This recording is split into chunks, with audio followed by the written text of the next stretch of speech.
कि बिहार में जो वैकेंसी चल रहा है ना टीचर का, कम से कम अभी तक 3 लाख वैकेंसी निकल के आ गया है साल भर के अंदर, और आगे भी वैकेंसी आने वाला है। तो आप लोगों के लिए डीएलएड बहुत ज़रूरी है, समझ रहे ना। कम पैसे में डीएलएड होगा, जैसे कि मैंने छोड़ दिया है बिहार डीएलएड, और क्यों छोड़ा है आप सभी को बताएंगे। बहुत कम रैंक से, लेकिन हम बीएड के चक्कर में डीएलएड नहीं किए, जो कि आज मेरा नौकरी नहीं लगा है। और आप सभी को बता देना चाहता हूं कि बिहार में इतना टीचर की वैकेंसी आ रहा है ना, कि अगर आप डीएलएड नहीं करेंगे तो बहुत बड़ा मूर्ख कहलाएंगे। जैसे कि आप सभी को पता है कि Bihar DElEd new admission form 2024 में आने वाला है, और कब आएगा, कितना सीटें होगी, उसका सिलेबस क्या होगा, उसमें फ़ी कितना लगेगा, कितना क्वेश्चन पूछा जाएगा, यानी कि अप्लाई डेट कब से होगा, यानी कि A to Z जानकारी हम लोग प्राप्त करेंगे इस वीडियो में। तो कैसे हैं आप लोग, उम्मीद करता हूं ठीक होंगे। दोस्तों आप सभी के लिए एक खुशखबरी है, अगर जो भी लोग इंटर पास कर चुके हैं तो आप लोगों के लिए एक खुशखबरी निकल कर आई है कि Bihar DElEd new admission form 2024, इस वीडियो में हम लोग जानेंगे कि ये बिहार डीएलएड क्या होता है, इसमें सिलेबस क्या पूछेगा, इसमें फ़ी कितना लगेगा, कौन से लोग भर सकते हैं, कौन से लोग नहीं भरेंगे, और ये भी जानेंगे इसमें कि अप्लाई डेट कब से होगा, एग्जाम कब होगा, यानी कि A to Z जानकारी हम लोग इस वीडियो में प्राप्त करेंगे। तो आप लोग वीडियो के एंड तक बने रहिए, चैनल पर नया सब्सक्राइब कीजिएगा, वीडियो को लाइक कीजिएगा। सबसे पहले हम बता देना चाहता हूँ कि अगर आप भी टीचर बनने की सपना देख रहे हैं, सरकारी टीचर बनने की सपना देख रहे हैं, तो ये बहुत बढ़िया अपॉर्चुनिटी है आपके लिए कि बिहार में जो वैकेंसी चल रहा है ना टीचर का, कम से कम अभी तक 3 लाख वैकेंसी निकल के आ गया है साल भर के अंदर, और आगे भी वैकेंसी आने वाला है। तो आप लोगों के लिए डीएलएड बहुत ज़रूरी है, समझ रहे ना। कम पैसे में डीएलएड होगा कैसे, यहाँ पे देखिए। सबसे पहले हम बात करते हैं कि ये डीएलएड क्या होता है, DELED, ये क्या होता है। तो ये एक ऐसा डिग्री है जिसकी वजह से टीचर बन सकते हैं, 1 to 5 के लिए बन सकते हैं, और इसके आगे बढ़ने के लिए आपको करना पड़ेगा बीएड। आपको क्या करना पड़ेगा, बीएड करना पड़ेगा। लेकिन डीएलएड से 1 to 5 के लिए आप लोग टीचर में एप्लीकेबल हैं। यहाँ पे देखिए, अब हम बात करेंगे टोटल पोस्ट कितना है, इसमें कितना टोटल सीटें होगी, इसको हम अभी डिस्कस करेंगे। तो टोटल सीटें होगी कम से कम आपका 30,000 प्लस, 30,000 से अधिक सीटें इसमें आने वाली है। और कब आएगा, तो देखिए अप्लाई डेट होगा आपका 10 जनवरी 2024, यानी कि बिहार बोर्ड का ये जो शेड्यूल है ना, ये पहले ही जारी कर दिया है, और आप लोगों के लिए तो और बढ़िया है कि तैयारी करने का मौका मिल जाएगा। समय के मद्देनजर रखते हुए आप लोग अच्छे से तैयारी कर सकते हैं, ठीक है। अप्लाई डेट 10 जनवरी 2024 से अप्लाई होगा, 25 जनवरी 2023 तक इसका लास्ट डेट है, यानी कि अंतिम तारीख इसका है 25 जनवरी 2024 तक। यहाँ पे देख सकते हैं ज़्यादा दिन समय नहीं मिला है आपको, ज़्यादा दिन समय नहीं मिला है, मात्र 15 दिन समय मिला है। 15 दिन में अप्लाई आप लोग कर दीजिएगा। और ये भी हम बताएंगे कि डॉक्यूमेंट में क्या क्या लगेगा, ताकि अभी से आप लोग बनवा के एकदम रेडी रखिएगा, ठीक है। अब देखिए एग्जाम डेट भी जारी कर दिया है कि कब एग्जाम होगा। बहुत बढ़िया, एग्जाम होगा 6 मार्च से 12 मार्च के बीच हो जाएगा। बिहार डीएलएड की एग्जाम होगा 6 मार्च से 12 मार्च के बीच हो जाएगा। आंसर की भी जारी हो जाएगा कब, 20 मार्च से 25 मार्च, यानी कि एग्जाम होगा 6 से 12 तक, और 20 मार्च से 25 मार्च तक इसका आंसर की भी जारी हो जाएगा। फाइनल रिजल्ट आ जाएगा आपका अप्रैल में। देखिए ये कितना फास्ट मतलब काम होता है। डीएलएड हो गया, चाहे आईटीआई हो गया, बिहार में बहुत तेज़ी से काम होता है। और आजकल जो टीचर की वैकेंसी भी आ रही है ना, वो भी बहुत तेज़ी से काम हो रहा है। कम से कम अगर डीएलएड पे जाएंगे, टीचर बनेंगे, तो 40,000 से अधिक आपका मंथली सैलरी स्टार्ट होगा, 40,000 से अधिक, ठीक है। तो फाइनल जो रिजल्ट होगा वो अप्रैल में आ जाएगा। अगर आप लोग सोच रहे कि फाइनल रिजल्ट जब आंसर की जारी कर देगा मार्च में, तो अप्रैल में क्यों होगा, तो इसमें क्या होता है कि इसमें कभी कभी थोड़ा थोड़ा गलती हो जाता है, तो बहुत जो बच्चे हैं करेक्शन कराने के लिए अप्लाई फिर से करते हैं, उसको सुधार कराने के लिए, उसीलिए वो समय देता है। ठीक है, 20 मार्च से 25 मार्च तक वो आंसर की जारी करेगा, उसके बाद आपका करेक्शन का समय देगा, और करेक्शन का समय देने के बाद से जब टोटल काम हो जाएगा तो अप्रैल में फाइनल रिजल्ट जारी कर देगा। जब फाइनल रिजल्ट जारी कर देगा तो काउंसलिंग होगा, काउंसलिंग होगा तो एडमिशन होगा, तो काउंसलिंग होगा, एडमिशन होगा, यानी कि मई या जून में आपका एडमिशन हो जाएगा, मई या जून में एडमिशन हो जाएगा। अब यहाँ पे हम देखिए बात करते हैं फी का, फी कितना रुपया लगेगा, पैसा कितना लगेगा।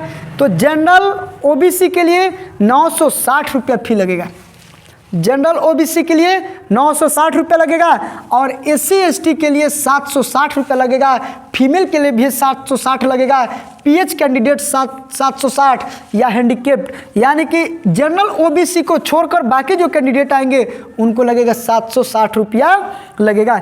एग्जाम मोड, ये किस तरह से एग्जाम होगा, ऑफलाइन होगा कि ऑनलाइन होगा ना, सोचने वाली बात है ना। तो याद रखिएगा 3-4 साल से ये ऑनलाइन एग्जाम हो रहा है, यानी कि CBT जिसको कहते हैं कंप्यूटर बेस्ड टेस्ट, यानी कि CBT एग्जाम होगा इसका। ठीक है, अब यहाँ पे देखिए एज लिमिट का हम बात करें, एज लिमिट यानी कि उम्र अगर कितना साल होगा तो आप अप्लाई कर सकते हैं। तो आपका मिनिमम एज होना चाहिए 17 साल और मैक्सिमम पता ना कहाँ तक, लेकिन याद रखिएगा कि मिनिमम एज अगर 17 साल के हैं, 17 ईयर्स के हैं तो अप्लाई कर सकते हैं। ठीक है, अब हम बात करेंगे सिलेबस। सिलेबस में बात करने से पहले इसमें और भी चीज़ें हैं कि इसका क्वालिफिकेशन क्या होता है। तो क्वालिफिकेशन अगर आप 12th पास हैं, अगर आप 12th पास है, वो भी 50% मार्क्स आया हुआ है 12th में, तभी आप लोग अप्लाई कर सकते हैं बिहार डीएलएड। अगर 50% से कम है तो फिर अप्लाई नहीं कर सकते हैं। 50% किसका होना चाहिए, तो जनरल ओबीसी अगर 45% है तो, और एससी एसटी से बिलोंग करते हैं तो अप्लाई कर सकते हैं। एससी एसटी के लिए 45%, जनरल ओबीसी के लिए 50% चाहिए। अगर इंटर में इतना मार्क्स आया हुआ है तो आराम से ये 12th पास है तो कर सकते हैं अप्लाई, इसका अप्लाई कर सकते हैं। ठीक है, तो ये बातें आप लोग के जानने के लिए एकदम ज़रूरी है। अगर हम बात करें कि अप्लाई करते समय कौन कौन से डॉक्यूमेंट लगेंगे, तो डॉक्यूमेंट की बात करते हैं तो यहाँ पे देखिए कि 10th पास है तो उसका मार्कशीट लगेगा, 12th पास है तो उसका मार्कशीट लगेगा, उसके बाद डोमिसाइल सर्टिफिकेट लगेगा, कास्ट सर्टिफिकेट लगेगा और NCL भी लगेगा। अगर बिहार से हैं, EBC से हैं, ठीक है, तो आपको NCL बनवाना एकदम ज़रूरी है। नॉन क्रीमिलियर सर्टिफिकेट, ये जो बिहार SSC के फॉर्म भरे होंगे तो इसमें सारा डॉक्यूमेंट बनवाए होंगे, तो वही डॉक्यूमेंट इसमें भी लगवा दीजिएगा। अगर नहीं बनवाए हैं तो फिर से बनवा लीजिएगा। तो याद रखिएगा कि जाति प्रमाण पत्र, ठीक है, निवास प्रमाण पत्र, आय प्रमाण पत्र और NCL नॉन क्रीमिलियर सर्टिफिकेट, ये 4 चीज़ बनवाना बिल्कुल ज़रूरी है। अगर ये चारों चीज़ बनवा लेते हैं तो आप लोग अप्लाई आराम से कर सकते हैं। तो इसलिए अभी समय है, अभी से बनवाना स्टार्ट कर दीजिए अगर नहीं बना है तो, और बना हुआ है तो बिल्कुल ठीक है। तो याद रखिएगा कि डॉक्यूमेंट में ये सारा चीज़ लगेगा, उसके बाद फोटो सिग्नेचर लगता है। ठीक है, अब यहाँ पे हम बात करते हैं इसका सिलेबस कि क्वेश्चन किस तरह से रहेगा, निगेटिव रहेगा कि नहीं रहेगा। देखिए क्वेश्चन रहेगा आपका 120 क्वेश्चन रहेगा, 120 मार्क्स, यानी कि एक क्वेश्चन 1 नंबर का रहेगा, एक क्वेश्चन 1 नंबर का रहेगा। टाइम रहेगा इसका 2.5 घंटा, टाइम काफ़ी है, इनफ टाइम है, समझ रहे हैं ना, 2.5 घंटा टाइम है। अब सोच लीजिए 120 क्वेश्चन के लिए 2.5 घंटा टाइम है। नो निगेटिव मार्किंग, इसमें निगेटिव मार्किंग नहीं है, इसमें निगेटिव मार्किंग नहीं है। देखिए आपसे पूछा जाएगा हिंदी, अगर आप हिंदी लेना चाहते हैं तो हिंदी ले सकते हैं, उर्दू लेना चाहते हैं तो उर्दू ले सकते हैं, कोई एक ले सकते हैं। तो इससे क्वेश्चन रहेगा 25 गो, हिंदी या उर्दू से रहेगा 25 गो। इंग्लिश भी पूछेगा 20 क्वेश्चन रहेगा, जीके जीएस में 20 क्वेश्चन रहेगा, मैथ में 25 क्वेश्चन और रीजनिंग में 10 क्वेश्चन। इसमें कम कर दिया है, रीजनिंग में यही हमको बेकार लगता है। एक काम करता है यहाँ पे कि इंग्लिश में भले कम कर देता है, रीजनिंग में बढ़ा देता, चाहे जीके जीएस में कम कर देता, रीजनिंग में बढ़ा देता, और ये टोटल क्वेश्चन आपका हो गया 120 गो, 120 क्वेश्चन। ठीक है ना, तो ये इसका सिलेबस आप लोग देख लिए हैं। अगर अभी भी आपको कुछ डाउट लगता है तो कमेंट बॉक्स में कमेंट कीजिए, उसका रिप्लाई तुरंत मिलेगा। ठीक है। और यहाँ पे देखिए एक गलती आप लोग मत कीजिएगा, क्योंकि मेरा 2-2 बार डीएलएड निकला हुआ है, लेकिन हम बहकावे के चक्कर में, दूसरे के चक्कर में आके डीएलएड नहीं किए और मेरा आज नौकरी नहीं हुआ। नहीं तो इस बार मेरा टीचर में नौकरी हो जाता। आज बहुत पछताते हैं डीएलएड न करके, ठीक है। तो आप लोग ऐसा गलती मत कीजिएगा, एकदम आंख मूंद के डीएलएड कर लीजिएगा।